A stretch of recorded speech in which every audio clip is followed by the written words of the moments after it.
नमस्कार, वेब मिर्ची से मैं प्रशांत और जनमंच से उदय।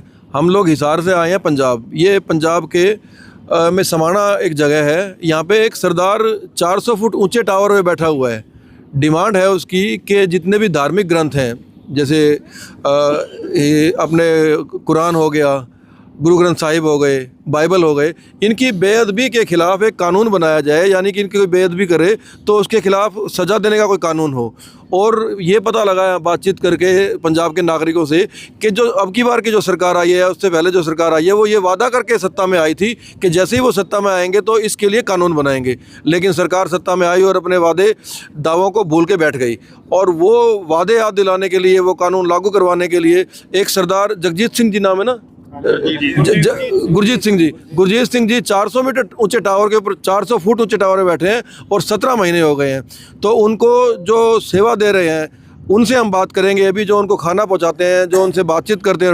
नमस्कार जी, क्या नाम है आपका? साहब सिंह जी, आप 17 महीनों से लगातार जा रहे हो ऊपर?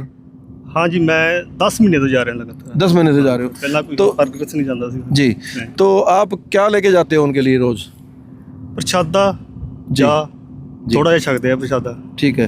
तो जब आप जाते हो कितना टाइम लगता है आपको ऊपर जाने में? ये 40 मिनट लग जाते हैं, घंटा भी लग जाता है। 1 घंटा ऊपर चढ़ने में लग जाता है। हाँ। तो कितना वजन लेके जाते हो साथ में?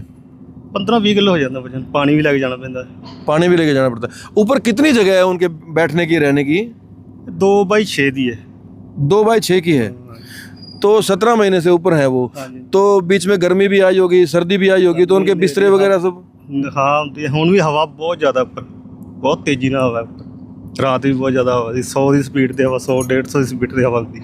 100-150 की स्पीड से हवा रहती है। तो इतने लंबे टाइम के अंदर जो गर्मी का माहौल उनके लिए मुश्किल रहता है, सर्दी का मुश्किल रहता है? ਦੋਵੇਂ ਮੁਸ਼ਕਿਲ ਹੀ रहते ਨੇ, ਪਰ ਕਿਰਪਾ ਹੈ ਸ਼ਹੀਦਾਂ ਸਿੰਘਾਂ ਦੀ ਕਿਰਪਾ ਉਹਨਾਂ ਤੇ। ਹੁਣ ਪਰਸੋਂ 13 ਤਰੀਕ ਨੂੰ ਬੇਹੋਸ਼ ਵੀ ਹੋਏ ਰਹੇ ਨੇ। ਅੱਛਾ। ਫਿਰ ਆਪਣੇ ਆਪ ਠੀਕ ਹੁੰਦੇ, ਦਵਾਈ ਵੀ ਨਹੀਂ ਲੈਂਦੇ, ਡਾਕਟਰ ਦਵਾਈ ਥੱਲੇ ਭੇਜਦੇ ਨੇ। ਤੇ ਮੈਡੀਕਲ ਵਾਲੇ ਵੀ ਪਹੁੰਚਿਆ ਸੀ ਉੱਪਰ ਜੀ ਟੈਸਟ ਲੈਣ ਵਾਸਤੇ, ਪਰ ਦਵਾਈ ਨਹੀਂ ਲੈਂਦੇ, ਆਪਣੇ ਆਪ ਫਿਰ ਠੀਕ ਵੀ ਹੋ ਜਾਂਦੇ ਨੇ। ਜਦੋਂ ਸਪੀਚ ਦਿੰਦੇ ਨੇ ਕਿਰਪਾ ਸ਼ਹੀਦਾਂ ਸਿੰਘਾਂ ਦੀ, ਉਹ ਆਪ ਵੀ ਸੁਣਦੇ ਰਹਿੰਦੇ ਨੇ ਕਿ ਸਪੀਚ ਮੈਂ ਦੇ ਰਿਹਾ ਬਾਅਦ ਚ कि मैं दी थी स्पीच। जी। तो इतने लंबे टाइम के बाद, जैसे इतना लंबा टाइम निकलता है तो आदमी को जुकाम भी होता है, खांसी भी, बुखार भी, तो कभी बीमार नहीं हुए वो? बीमार तो होंगे है, बीमार होते हैं, पर वो कहते हैं मैं चढ़ती कला च। चढ़ती कला है। तो आप कितनी देर रहते हो ऊपर उनके साथ? मैं हुण सवेरे गया सी 10 बजे, हुण आया 3 बज गए। 10 बजे से 3 बज गए, यानी 4-5 घंटे रहो। तो आपसे क्या बात करते हैं रूटीन में वो? बात कुछ नहीं, बस गुरु दियां गल्लां ही करते हैं। इस कानून के बारे में कोई बात नहीं करते भी सरकार क्या कर रही है, क्या नहीं कर रही? कानून तो कहते ने बने, छेती बने कानून वास्ते बैठे ने वो। उनके पास ऊपर फ़ोन है? हाँ जी, फ़ोन है उनके पास। तो घर पे बात करने के लिए तो उनके पास ये सुविधा हो ही गई है। हाँ जी। ठीक है। तो ये एक बात बताओ, जैसे हम लोग हैं, यदि हम लोग 1 दिन 2 दिन भी ना चलें तो बीमार हो जाएंगे। अब उनकी हालत में, उनकी सेहत में कोई गड़बड़ हुई है? आप देख रहे होगे, 10 महीने से देख रहे हो। हाँ, गड़बड़ तो चल रही है। हुण लीवर च भी है, शुगर भी वाधा है उन्हों का, शुगर भी बहुत ज़्यादा वधिया, लीवर च भी है, बाकी BP वाधा है। ये कैसे पता लगता है? जैसे मेरे को बीमारी होगी या किसी को बीमारी होगी तो कोई टेस्ट होएगा उसका? गया होया सी लेबोरेटरी वाला डॉक्टर एक तरह रणधीर सिंह है, वो गया सुपर हो जाता है, उसमें ये निकल के आया है। हाँ। ठीक है। तो आप जैसे उनसे बातचीत करते हो, रूटीन के अंदर मिलते हो, तो उनको क्या उम्मीद है? भाई हम बात करते हैं किसी से तो बताते हैं, उनको उम्मीद है कि भाई कानून लागू हो पाएगा, नहीं हो पाएगा, कब तक लड़ाई रहेगी ये? देखो जी, 15-16 महीने ਇੱਥੇ ਪਹਿਲਾਂ ਲੱਗੇ ਰਿਹਾ ਮੋਰਚਾ। ਇੱਥੇ ਕੋਈ ਸੰਗਤ ਇੰਨੀ ਕੁ ਹੁੰਦੀ ਥੋੜੀ ਜਿਹੀ, ਚਲੋ ਕਦੇ ਇਕੱਠ ਵੱਧ ਹੋ ਜਾਂਦਾ 1000-2 ਦਾ ਜੀ। ਤੇ ਉਮੀਦ ਹੈ ਸੀ ਉਹਨਾਂ ਨੂੰ, ਤਾਂ ਹੀ ਬੈਠੇ, ਵਿਸ਼ਵਾਸ ਸੀ ਮਾਰਤ ਤੇ ਅੱਜ ਲੱਖਾਂ ਦਾ ਇਕੱਠ ਹੋ ਰਿਹਾ है। ये 17 महीने पहले ऊपर गए थे, उससे पहले नीचे भी धरना दिया था इन्होंने? ना नीचे नहीं, ऊपर ही। नीचे तो फिर चक लेंगे, नीचे चक लेते हैं, चक लेती है। अच्छा, उठाना ले, इसलिए इन्होंने रास्ता ये निकाला कि 400 फुट ऊपर ही चले गए। हाँ, ठीक है। तो अभी उनको ये उम्मीद है कि सरकार बात मानेगी? हाँ, उम्मीद तो है, ताई बैठे हैं। ठीक है। तो आपके अलावा और कौन सेवा देता है यहाँ पे? ये गुरजंट सिंह है, हुण जाएगा शाम को। अच्छा। मेरे 2 के चक्कर लगते हैं। मैं रात भी ऊपर ही सी, बीमार करके 3 दिन हो गए ऊपर ही रहता। रात को सवेरे आऊँगा, शाम को फिर जाऊँगा। ठीक है। हाँ। तो जब 10 महीने पहले, आपसे पहले कौन सेवा देता था यहाँ पे? पहले एक तो प्रगट सिंह ही, एक प्रगट सिंह, एक गुरजंट सिंह जाता है। गुरजंट सिंह जाता है। प्रगट सिंह थोड़ा जिहा फिर ਉਹਦੀਆਂ 3 ਧੀਆਂ ਨੇ, ਲੜਕੀਆਂ ਨੇ, ਸਰਦਾ ਨਹੀਂ, ਤਾਂ ਕਰਕੇ ਫਿਰ ਉਹ घर दा करन लग गया। तो साहिब सिंह जी, आपकी भी पूरी ड्यूटी होगी है इसका? 10 महीने से कहीं भी ब्याह शादी में जाओगे तो किसी और? हाँ जी, किते नहीं जाता मैं, कहीं नहीं जाते? कहीं नहीं जाता, काकी ड्यूटी लगी है भाई, सानू विश्वास है मेरे ते, कुछ खाना पीना मेरे ते कुछ माड़ा मोटा छकते हैं। ठीक है। हाँ। तो इससे पहले भी आप कभी इतने ऊंचे टावर पे चढ़े थे? ना नहीं नहीं पर नहीं चढ़े।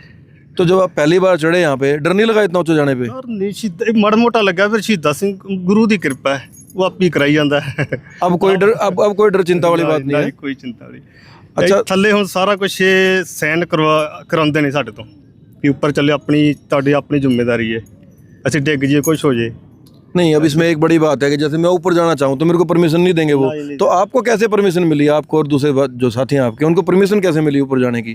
ਇਹ ਲੈਣੀ ਪੈਂਦੀ ਹੈ ਥੋੜੀ ਜਿਹੀ, ਜਿਹੜੀ ਅੱਗੇ ਜਿੱਥੇ ਮਨ ਲੱਗੀ ਹੈ ਇਹ ਲੈ ਕੇ ਦਿੰਦੀ ਹੈ ਪਰਮਿਸ਼ਨ। ਹਰੇਕ ਨੂੰ ਨਹੀਂ, पुलिस से मिली है? ਇੱਕ ਦੋ ਹੀ ਬਸ, ਇੱਕ ਦੋ ਜਿਹਨੇ ਜਾਣਾ ਉੱਪਰ ਖਾਣਾ ਪਾਣੀ ਲੈ ਕੇ, ठीक ਉਹਦੇ है। ਵਾਸਤੇ ਹੀ ਹੈ ਹਰੇਕ। अच्छा चलो, ये तो उनकी बात हुई।